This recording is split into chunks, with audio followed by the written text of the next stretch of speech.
De regreso estamos, señores, con la licenciada Heidi Camilo. Licenciada, un placer tenerla en el programa. Un tema muy interesante, licenciada. Primero, ¿cómo está usted? Muy bien, gracias a Dios. ¿Cómo le va la vida? ¿Bien? Sí, muy tranquilo. Un placer tener. Tenía varios días que no nos veíamos. 15 días. 15 días casi. Mire, licenciada, este tema de hoy es muy interesante. Hoy estamos viviendo situaciones muy difíciles con el tema de la violencia intrafamiliar. Es un tema que hasta el mismo presidente de la República en su discurso comentaba acerca de acciones que tenía que tomar con respecto a esto. O sea, ya es grave cuando un presidente se expresa sobre esto, ya es un problema que verdad ha calado muy fuerte en la sociedad. Pero esto no solamente el tema del efecto que hay en las mujeres, que son las más afectadas, pero también en esos niños que ven a sus padres discutiendo, no solamente el tema de la pelea física, ¿no?, sino también las discusiones a diario por situaciones del día a día, discusiones que muchas veces son comunes, que van a suceder en los matrimonios, pero nosotros como padres se nos olvida el efecto, o no conocemos el efecto que hace en esos niños. Me gustaría que usted nos ayudara un poquito con esto. Claro, mira, definitivamente tenemos que trabajar en dos áreas distintas. Todos los niños, niñas y adolescentes que viven en una casa cuya relación de padres está basada en la violencia intrafamiliar, al ser testigos se convierten en víctimas de manera directa.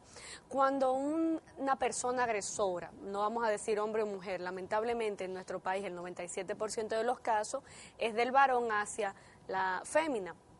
Cuando un hijo y una hija ve al padre ponerle sobrenombres a la madre, insultar a la madre, irrespetarla, humillarla, vamos a tener varias modalidades. Vamos a tener el hijo y la hija que se va a identificar con el agresor y va a empezar a agredir a mamá al mismo tiempo. Va a empezar a llamarle de la manera como el papá le llama, loca, estúpida, tú no sirves, y empieza a confrontar a la mamá y en algunas ocasiones, cuando ya son adolescentes, a golpear a la mamá. A golpearla, Pablo, literalmente. Sí. Rompen ventanas, rompen puertas, rompen cristales, rompen electrodomésticos como una forma de, vamos a decir, desahogar su propia rabia, pero es porque han aprendido ese patrón comportamental del padre. Por otro lado, vamos a tener a la hija o hijo que se va a identificar con la víctima y va a tomar una posición sumisa de dolor, donde también va a convertirse en una probable víctima cuando sea adulta. Okay. Estos comportamientos, o sea, los padres muchas veces no nos damos cuenta de estas situaciones, discusiones y demás. ¿Cómo empieza, cómo se refleja en el niño? Un poco usted me hablaba, pero ¿cómo empieza, qué empieza a suceder en el niño? ¿Cómo ese niño de 4 o 5 años empieza a sentirse? ¿Qué pasa internamente en él cuando empieza a ver este tipo de acciones? Mira, lo primero es que los padres creen que los hijos no se dan cuenta. No, él es muy chiquito, de 3 y 4 años. Entiende. Él no entiende, él no sabe lo que está pasando. Eso es un error trágico. No le podrán poner nombre de violencia, pero saben que algo está pasando. Porque si tú te fijas, hasta un bebé, cuando tú le hablas alto, le hablas duro, empieza a llorar. No entiende las palabras, pero entiende el tono molesto y enojado. En un niño, cuando empieza a ver estas discusiones, tú lo ves mirando de un lado para otro con la cabecita, viendo la discusión, viendo esta dinámica, empieza a sentir mucho miedo porque obviamente cuando se empiezan a gritar, cuando empieza a subir el tono de la voz, el niño empieza a generar un miedo muchas veces que llega a los ataques de pánico.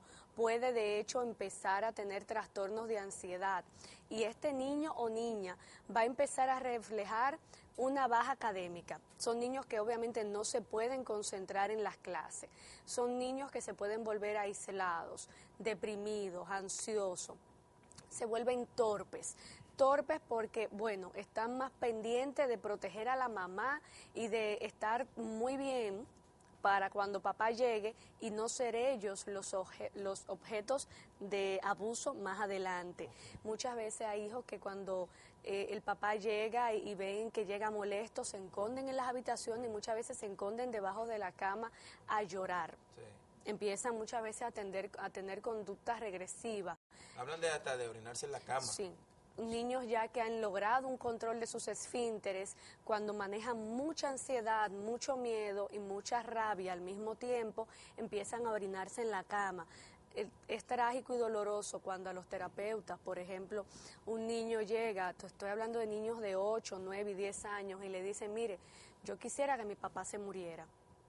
O cuando yo sea grande, yo voy a matar a mi papá. Porque tienen una rabia tan grande. ¿Se dan esos casos así? Sí. Sí, textualmente, como te lo estoy diciendo, hay niños que llegan a consulta y le dicen a la terapeuta en un momento, mire, es que cuando mi papá está maltratando a mi mamá, yo quisiera ser grande para yo darle golpe a mi papá, para que no le dé a mami.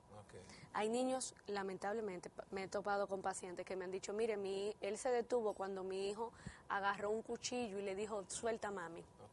O cuando el hijo le pasa el cuchillo a la mamá, mami, defiéndete. Sí. Te estoy hablando de casos no tan extremos como podemos verlo tal vez en una película de terror. No, yo te estoy hablando de casos que pasan en todos los niveles socioeconómicos de nuestro país. Hay hijos que tienen que volverse los defensores de las madres, esconderle las pistolas a los papás, aprender a sacarle el peine a una pistola de un niño de 10 años, aprender a manipular una arma para desarmarla y esconderla, porque sabe que con ese instrumento su mamá puede morir. Entonces, licenciada, ese niño, o sea, y un poco, aunque haga la pregunta, vamos a convertirlo un poco repetitivo, pero yo quisiera un poquito hacer más énfasis en esto. Este niño que vio esto, que aprendió todo eso que usted dice, que en algún momento le dijo a su mami, a su papá, cogió el cuchillo para decirle, papi, deja a mami tranquila, o aprendió a manipular la pistola, todas esas historias que usted nos hace. ¿Qué pasa con ese niño luego cuando es un adulto? Lamentablemente vamos a tener la posición de que Pero, disculpe que le interrumpa, porque él vio esto como malo y él ayudaba a la mamá y decía no. Pero entonces este es un niño que ve esto como una actitud negativa. Ese niño convierte esa actitud negativa en parte de él en el futuro o la rechaza. Vamos a tener dos momentos. Primero vamos a tener este chico que aprendió, por hablar del varón, ¿verdad? Sí. Puede ser una hembra perfectamente. Este niño o niña, cuando llega a la adultez, ha normalizado este tipo de relaciones, ha aprendido que eso es una pareja y que así es que son los matrimonios, porque mi mamá y mi papá se pasaron 30 años y ella todavía está con él y han sobrevivido. Este hijo asume, en un primer momento, como tú decías, lo ve como malo, lo ve como abusivo, pero ya luego puede integrarlo como una forma de resolución de conflictos, porque en la ley el más fuerte es el que gana, el más fuerte es el que domina. Okay. Vamos a recibir una llamada. ¿Qué le parece? Por supuesto. Buenos días. Buenos días. Sí, ¿dónde nos habla? De San Carlos. San Carlos. Vaya a su televisor, por favor. Momentito. Sí. Hello. Aló, sí. Yo quería preguntarle a la licenciada que es verdad que influye mucho la discusión de pareja, porque el niño mío, Brian, tenía que pasar a cuarto y él se me quemó. Okay. Tiene 9 años y se me quemó. Ahora lo he llevado a varios colegios y me dicen que por la edad y por el poco rendimiento que tiene, por la edad no me lo quieren inscribir. Entonces yo quisiera saber a dónde yo me puedo dirigir, porque yo no quiero que el niño se me quede fuera del colegio. ¿Usted? Y él no tiene problemas de conducta ni nada de eso. Simplemente sí, por esa misma situación que llevábamos mi esposo y yo, el niño se me quemó en la escuela. Bien. O sea, ustedes tenían problemas en su relación, sí. Mira. Ok, muy bien. Gracias por su llamada.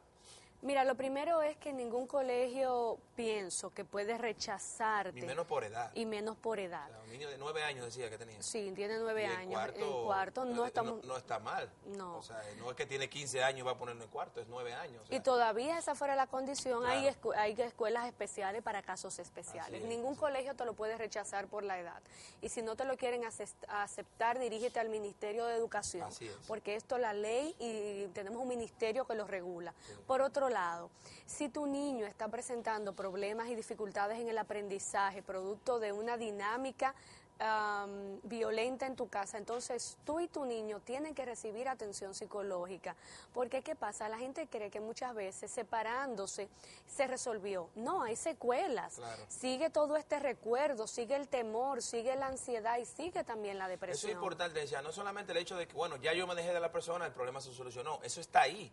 O sea, en ese niño que vio esa situación, ya está ahí internamente y hay que ayudarlo, sin importar que el problema ya no esté o que ya usted haya resuelto su situación con su esposo. Y de hecho a la misma mujer que es víctima de violencia también tiene que recibir asistencia, así porque como ha sido dañada emocionalmente y no se ha restaurado como ser humano, va probablemente la próxima vez que vaya a buscar pareja, va a buscar un agresor. Así es. Buenos días. Hello, buenas. Mire, yo quiero opinar sobre el tema, porque yo veo un niño que tiene conducta sobre de su papá, que el papá no lo apoyaba, entonces él entra ya, no va a la escuela, ¿a qué se debe ver? Ok, muy bien, o sea, ella un poco habla de su experiencia, ¿no? La experiencia que tiene. Sí, porque muchos niños, luego de que bajan el rendimiento escolar, viene lo que llamamos la deserción escolar. Definitivamente dejan de ir a las escuelas, sobre todo cuando ya son adolescentes, entre los 14, 15 y 16 años, y se van a la calle, porque mi casa es un infierno y yo prefiero estar en la calle donde yo no voy a recibir el maltrato. Sí. Y es precisamente en estas edades, 8, 9, 14, 15, donde las llamadas naciones o pandillas aprovechan, las naciones, las pandillas, para que la gente lo pueda entender, tiene cazadores, no sé cómo le dicen en pelota, reclutadores, le dicen en pelota. Y es verdad, tienen estos reclutadores que ubican en los sectores, no importa el nivel socioeconómico. Yo no estoy hablando de la gente que vive a la orilla del río Sama, estoy hablando de la gente que vive en los sectores exclusivos también de nuestro país. Sí. Empiezan a reclutar a estos menores porque ven que siempre está en la calle, que siempre está en la cancha, que no hay un control, que no hay una regulación, y lo llevan hasta allá y le ofrecen una familia, entre comillas, donde ellos se van a sentir seguros, protegidos, importantes, tomados en cuenta, y esta hermosa familia, entre comillas, repito, le va a brindar lo que en casa no tienen, pero el precio va a ser tan alto y tan costoso que van a incurrir en conductas delictivas y en la drogadicción. Buenos días, una llamada. Buenos días. ¿Aló? Sí, ¿dónde nos habla? Hola, licenciada, buenos días. Bien, baje su televisor, por favor, disculpe. Mi niña tiene 7 años. Entonces, él veía siempre la agresión de su padre. Ajá. Entonces, tiene el comportamiento de la escuela, de que van mucho a pelear. Pero sabes, trata del mismo tema. Sí, es lo mismo. Sí, muchísimas gracias por tu llamada. Licenciada, sí, y un poco agregando a esa pregunta, ya la preocupación es, bueno, ya está la situación. ¿Cómo ustedes, los profesionales, manejan este tipo de casos? ¿Qué se hace? ¿Cómo se aborda a este niño y a esta mujer también, en dado caso? Pero más bien, en este caso, vamos a hablar del niño. ¿Cómo se aborda al niño? ¿Cómo se afronta esta situación? Mira, definitivamente tiene que ser un experto en el tema de violencia intrafamiliar y que trabaje todo el área de los niños, niñas, adolescentes, una persona que trabaja infantos juveniles, porque trabajar con un niño tenemos que primero tener en cuenta la edad, el grado y la cronicidad de violencia. Hemos estado hablando del niño y niña que es testigo, pero muchas veces son víctimas directas cuando este padre les agrede, les ofende, les insulta, les empieza a decir tú no sirves, tú eres bruto, tú ni para eso das, empieza muchas veces a golpearlos, empieza a denigrarlos, a avergonzarlos en público, los aísla porque no lo dejan ni siquiera salir a jugar con los amiguitos. Este chico tiene que recibir terapia porque vive en un estado de ansiedad muy, muy extremo. Muchas veces empezamos a ver niños con problemas con psoriasis, es decir, problemas en la piel. Hemos llegado a ver niños con problemas gastrointestinales producto de la ansiedad tan grande que tienen. Sí. ¿Qué se hace en terapia? Se empieza a nombrar la violencia, porque este niño recibe toda la culpa y asume que como él es malo o mala, se gana que papá o mamá, porque las madres también lo hacen muchas veces, me agreda. Empezamos a desculpabilizar a este niño, a ponerle nombre a las situaciones, y se trabaja a través del juego cuando son muy pequeños, y con los adolescentes ya se trabaja de manera más verbal, porque este niño tiene que ver que no es su responsabilidad y que hay una dinámica que se mueve en toda la relación de abuso, donde papá explota, me grita, me humilla, me habla duro. Obviamente cuando usted le habla duro a un niño, se va a poner torpe, y cuando se pone torpe, entonces tú le vuelves a gritar porque no encuentra algo o no hace algo. Entonces es una dinámica bastante tóxica. Sí. Pero luego este mismo papá lo carga y lo abraza y le compra un juguete como forma de compensar. Sí. Así, vamos a ver, buenos días. Hello, buenos días. Sí, se cayó. Licenciada, déjeme contestar algunas preguntas aquí de mis seguidores en el Vivi. Dice, bueno, esta es una pregunta un poco fuera de tema, pero bueno, recibí una amenaza de mi pareja, luego me dice que si yo voy a recordar eso. Lo primero es que si te está amenazando, todas las amenazas se tienen que tomar en cuenta. Sí. Me imagino que es una mujer. Tienes que hacer una denuncia. Tenemos 14, 15 fiscalías barriales, tenemos la unidad de atención a víctimas de violencia que está en la Rómulo Betancourt, luego de la Winston Churchill, 310 me parece que es la dirección. Rómulo Betancourt, 310, tienes que ir. No se trata de que si tú lo vas o no a recordar, es que toda relación que está basada en el miedo es una relación de violencia. Así es. Pregunta para la doctora, yo tengo miedo por mi hija porque la violencia que ve día a día en casa con mi esposo y mi esposo y yo le está afectando. Intento que no siga pasando, pero ya no sé qué hacer porque el padre no me ayuda mucho. Pienso alejarla de su padre. ¿Crees que sea correcto? El problema no es alejarla de su padre, porque su papá siempre va a estar ahí, no puedes cortar una relación parental. El tema es qué vas a hacer tú, porque si tratas de salvar a tu hija, ¿dónde queda salvarte a ti misma? Sí. Es simplemente ese cuestionamiento. Quiero hacer una pregunta a la licenciada. ¿Por qué mi hijo cuando lo corrijo me grita fuerte? Claro que te va a gritar fuerte. Lo primero es que muchas veces los padres entienden que una pela le va a resolver el problema. No se trata de que te iguales a él, sencillamente si se enoja, se enojó. Usted le dijo que no iba a salir y mantenga esa palabra, mantenga el castigo o la consecuencia que usted haya implementado. Sí. Una llamada, buenos días. Hello, buenas. Hello. Hello, buenas, se cayó. Hello, ok. Tenemos que hacer una pausa, licenciada, vamos a hacer una pausa. Cuando regresemos seguimos hablando de este tema tan interesante, del efecto que hacen los niños, la violencia intrafamiliar. Regresamos ahora.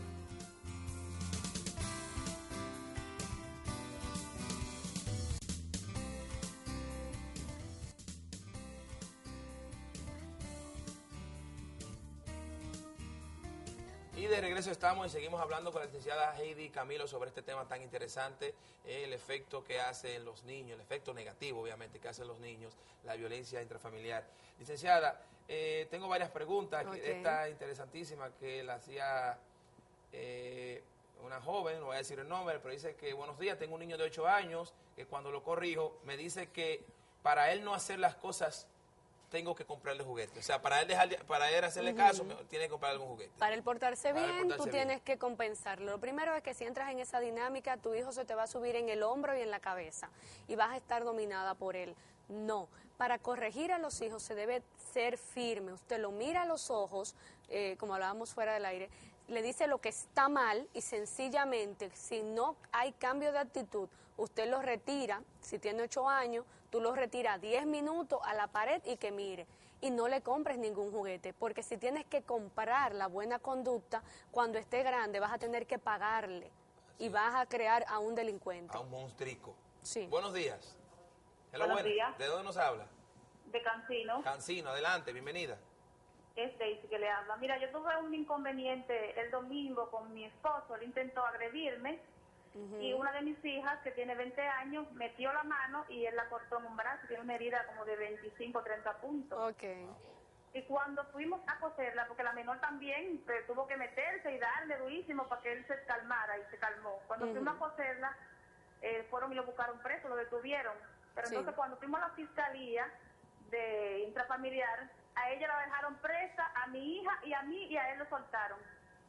Dime, porque la fiscal se fue a favor de él, que mi hija no tenía que meterse, que tenía que dejar que me matara. No entiendo por qué, y tomó una actitud con nosotros, como que nosotras éramos las agresoras, y mi hija está cortada y está embarazada. ¿Eso fue en cuál fiscalía, querida? En la que está en protección familiar en la Sabana Larga. En la Sabana Larga. Lourdes Jiménez se llama la fiscal. Muy bien, muchísimas gracias por su llamada. Muchísimas gracias por tu llamada. Mira, definitivamente creo que tienes que dirigirte a lamentablemente por jurisdicción, toca de aquel lado. tienes que dirigirte a donde se rigen las fiscalías que están de aquel lado, porque tenemos una situación. Jamás debieron dejarte ni siquiera a ti detenida. Tenían que dejarlo detenido a él por tentativa de homicidio. Además de que hay un factor, vamos a decir, que todavía más difícil, que si tu hija está embarazada, eso es un factor de vulnerabilidad que se toma muchísimo en cuenta. Creo que debes de ir donde está la fiscal, no recuerdo su nombre, la que toca de aquel lado. Lamentablemente, Dios mío, se me escapa el nombre de ella, pero tienes que dirigirte a la Fiscalía Central porque eso debe de ser denunciado. Así es. Licenciada, aquí en mi casa hay una niña de 5 años y mi abuela le habla bien para que haga las cosas y lo que echa es mala palabra.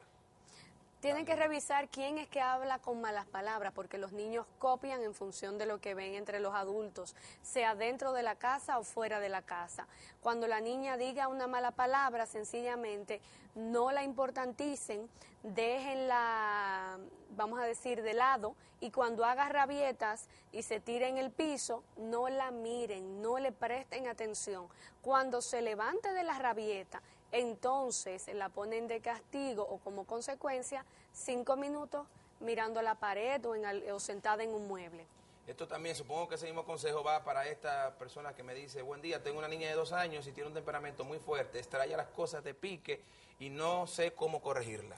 Mira, de 2 años, los chicos de 2 años van a medir muchas fuerzas con los padres y obviamente tú, cuando ella extrae cosas, sencillamente te paras frente a ella, te agachas por la estatura, la miras a los ojos y le dices, recógelo. Y te quedas ahí hasta que lo recoja, porque hay una lucha de poder donde se van a delimitar muy bien quién es la figura de autoridad, que siempre debe ser tú. Licenciada, una pregunta con respecto a este tema de estos niños que por X o Y tienen este tipo de actitud. ¿En qué momento o hay algún momento en el cual el padre necesita dar una pela o llegar a este tipo de agresión, vamos a decir, de correctivos en sus hijos? ¿Las pelas en algún momento tienen un punto en que se dice, ok, aquí se puede, un nivel? Mira, el problema de las pelas es que la gente da la pela por rabia, no por corrección. Ese es el tema de las pelas. Nos han acusado a los terapeutas de que queremos crear hijos libertinos. No, las pelas en su momento pueden ser correctivas. El problema es que usted la tiene que dar primero sin rabia usted, sin usted coger pique por la conducta del muchacho. Cuando ya usted no tiene pique y usted previamente lo amenazó, mira, fulanito, si vuelves a hacer tal cosa te voy a dar un correazo o con una varita de moringa. Una varita de moringa, sí. Con una varita de moringa. Una varita de moringa. Te voy a dar 2... moringazos. Dos varitazos, por así decirlo. Si usted se lo anunció previamente y se lo ofreció, tiene que cumplirlo. Ahora bien, no dé con rabia, porque cuando usted da con rabia no es para corregir, es para usted descargar su propia incapacidad de corrección. Sí. Le da su 2 varitazos, su 2 correazos, obviamente suave, despacio y en las piernitas, porque ¿qué pasa? Ahorita salen diciendo que yo lo estoy mandando a que le den a los hijos. Jamás. Busque primero otras alternativas. Lo que tiene que tratar es evitar la necesidad de ofertar la pela. Entonces. Claro. No ofertar el correazo, no ofertar, sino otro tipo de castigo. Porque miren, los padres, me disculpen, licenciada, yo no soy psicólogo, pero obviamente una cosa que yo he aprendido es que cuando usted ofrezca algo a un niño, algún tipo de acción, por alguna actitud que él haga, cúmplala. Claro que sí. Porque si no, te vuelve un relajo. Sí. Si tú le dices, de que llegue, si no hace esta cosa, si haces esta cosa, yo te voy a dar una pela, y él lo hace, y usted no le da la pela, ya ahí perdió la autoridad. Completamente. Si usted ofreció, sea bueno o sea malo, tiene que cumplirlo. Y luego le explica. No, tiene que explicarle antes. Te voy a dar tus 2 correazos, mi hijo. Por eso estoy hablando de que sin pique, Pablo. Esté usted calmado. Está bien. Déjeme coger esta llamadita, licenciada, importantísima. Freddy, buenos días. Sí, muy buenos días. Muy buenos días. Sí, por aquí estamos desde la UNAME para ofrecerle las últimas informaciones del tiempo. Muchísimas gracias. Félix, ¿su apellido es? Rodríguez. Félix Rodríguez de Meteorología, UNAMED, muchísimas gracias. Sí. Cuéntenos la situación esta de la tormenta Isaac, ¿no? Que se está acercando a la República Dominicana. Eso es correcto. Muchísimas gracias a ti por llevarle la información a todos los televidentes. Sí. En este momento la tormenta tropical Isaac se localiza a unos 445 kilómetros al este de la isla de Guadalupe, Antillas Menores.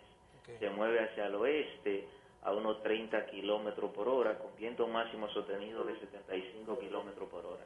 La Oficina Nacional de Meteorología ya emitió una alerta de condiciones de huracán desde la isla Saona hasta Pedernales, en la frontera con Haití, y una alerta de tormenta tropical desde la isla Saona hacia el norte hasta la bahía de Manzanillo. Una alerta significa que en un tiempo de 48 horas o menos, las zonas que se encuentran bajo alerta pueden sentir unos o dos de los efectos asociados al ciclón tropical, como son fuertes precipitaciones o fuerte viento. En lo que tiene que ver el ámbito local, para esta tarde y primeras horas de la noche, tenemos una onda tropical y una vaguada en los niveles altos de la atmósfera que estará provocando chubascos dispersos, con tronadas y aisladas ráfagas de viento, principalmente hacia las regiones noreste, sureste, la cordillera central y la zona fronteriza. En el día de mañana jueves, en la tarde y la noche, de acuerdo a los datos más recientes de los pronósticos y análisis de precipitaciones, se prevé que el campo nuboso asociado a la tormenta tropical Isaac se acerque a la isla, provocando un incremento en la actividad de aguaceros, tormentas eléctricas y ráfagas de viento hacia las regiones norte, noreste, sureste, tendiéndose hacia toda la isla los días viernes y sábado.